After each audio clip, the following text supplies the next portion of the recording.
Galileo Galilei के हमारे सौर मंडल के पहले ग्रह को खोजने के बाद आज हम वहां तक पहुंच चुके हैं कि हम ब्रह्मांड में हमसे लाखों लाइट ईयर्स दूर मौजूद ऑब्जेक्ट्स को भी देख सकते हैं। तब से अब तक हमारी नॉलेज में काफी ज्यादा इजाफा हुआ है, लेकिन हमारी इस नॉलेज के साथ कई क्वेश्चंस भी हमारे सामने आ खड़े हुए। आज हम यह जानते हैं कि यूनिवर्स का निर्माण कैसे हुआ और हमारे यूनिवर्स की एज कितनी है। ब्रह्मांड की हजारों पहेलियों को सुलझाने के बाद अभी भी हजारों सवाल हमारे लिए ऐसे हैं जिनका कोई जवाब हमारे पास नहीं है। हमारे कई सालों की रिसर्च और स्टडी से हमने जाना कि हमारा यूनिवर्स लगातार फैल रहा है। हमने हमारी टेक्नोलॉजी से यह भी जाना कि यूनिवर्स की एज कहाँ है, लेकिन यूनिवर्स की एज के आगे क्या है, यह हमारे लिए एक काफी बड़ी मिस्ट्री है। आज से 13.75 बिलियन साल पहले हमारा यह यूनिवर्स बिग बैंग के बाद अपने अस्तित्व में आया था। यूनिवर्स के निर्माण के बाद से ही यूनिवर्स कंटिन्यूअसली एक्सपेंड करता आया है। वैज्ञानिकों का मानना है कि शुरुआत में यूनिवर्स के एक्सपेंशन की स्पीड काफी कम थी, लेकिन जो डार्क मैटर के इन्फ्लुएंस की वजह से लगातार बढ़ती जा रही है। बेसिकली अपनी फॉर्मेशन के बाद से यूनिवर्स लगातार बढ़ते रेट से एक्सपेंड होता जा रहा है। कॉस्मोलॉजिस्ट के अनुमान के मुताबिक हमारे द्वारा देखा गया सबसे पुराना लाइट का फोटोन 45 से 47 बिलियन लाइट ईयर्स की दूरी बिग बैंग के बाद तय कर चुका है। इसका मतलब यह है कि हमारा observable universe 93 billion light years के एक एरिया में फैला है, जो कि वाकई में एक बहुत बड़ा एरिया है। अगर हम इसे हमारी मिल्की वे गैलेक्सी से कंपेयर करें तो हमारी मिल्की वे गैलेक्सी 52,850 लाइट ईयर्स के एरिया में फैली है। वहीं observable universe 93 billion light years के एक काफी बड़े एरिया में।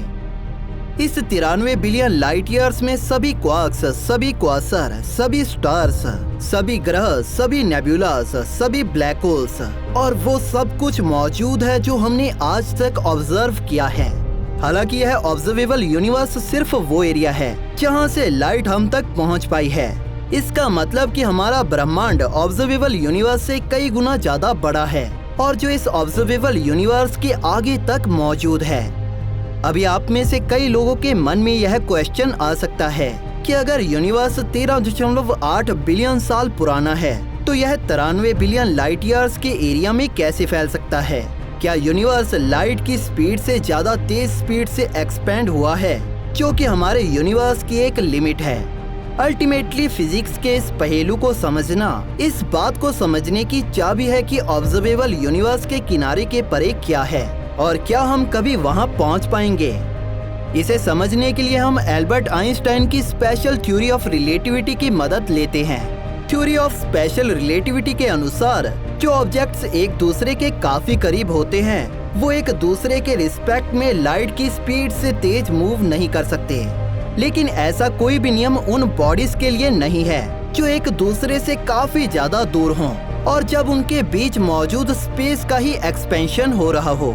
आसान भाषा में कहें तो वो ऑब्जेक्ट नहीं है जो लाइट की स्पीड से ज्यादा स्पीड पर ट्रेवल कर रहे हैं, बल्कि उन ऑब्जेक्ट के बीच मौजूद स्पेस ही उस स्पीड से एक्सपेंड हो रही है, जिसकी वजह से वो ऑब्जेक्ट एक दूसरे से लाइट की स्पीड से भी ज्यादा स्पीड पर दूर जा रहे हैं। जिसे अल्टीमेटली हमें यह पता चलता है कि हम ऑब्जर्वेबल यूनिवर्स के किनारे तक तब पहुंच सकते हैं जब हम ट्रांसपोर्टेशन का कोई ऐसा मेथड डेवलप कर लें जो या तो हमें लाइट की स्पीड से भी ज्यादा स्पीड पर ट्रेवल करने में सक्षम बना दे, जिसके बारे में हमारे वैज्ञानिकों का मानना है कि यह हमारे लिए बिल्कुल इम्पॉसिबल है, और या हम वर्म होल या वार्प ड्राइव की मदद से स्पेस टाइम की लिमिट से भी आगे चले जाएं, जिसके बारे में भी वैज्ञानिकों का मानना है कि यह हमारे लिए इम्पॉसिबल है।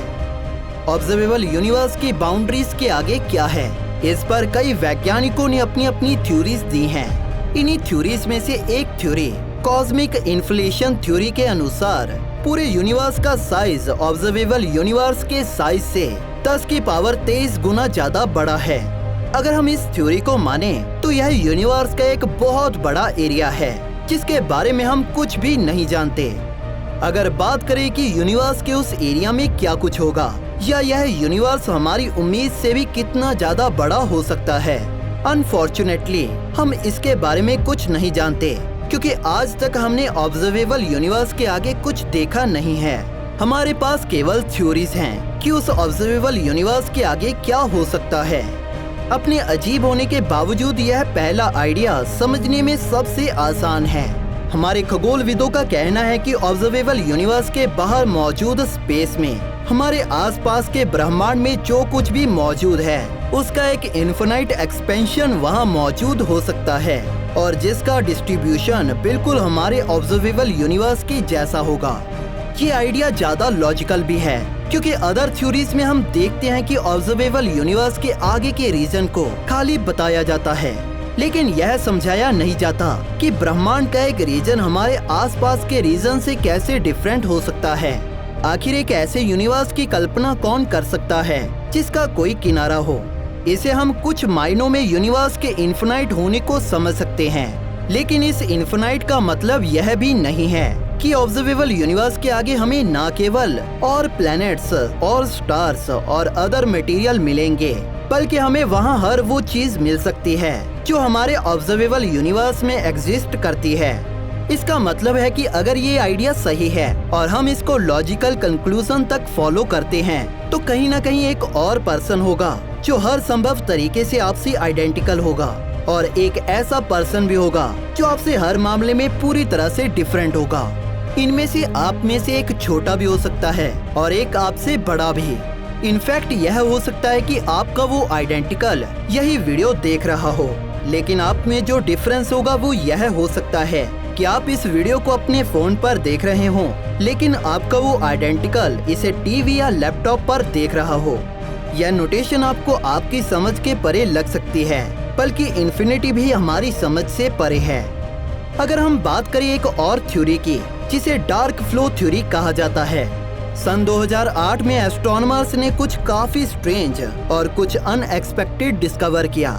एस्ट्रोनॉमर्स ने अपनी रिसर्च से पाया कि सभी गैलेक्टिक क्लस्टर्स एक डायरेक्शन में 2 मिलियन माइल पर आवर की एक काफी तेज स्पीड पर बह रहे थे।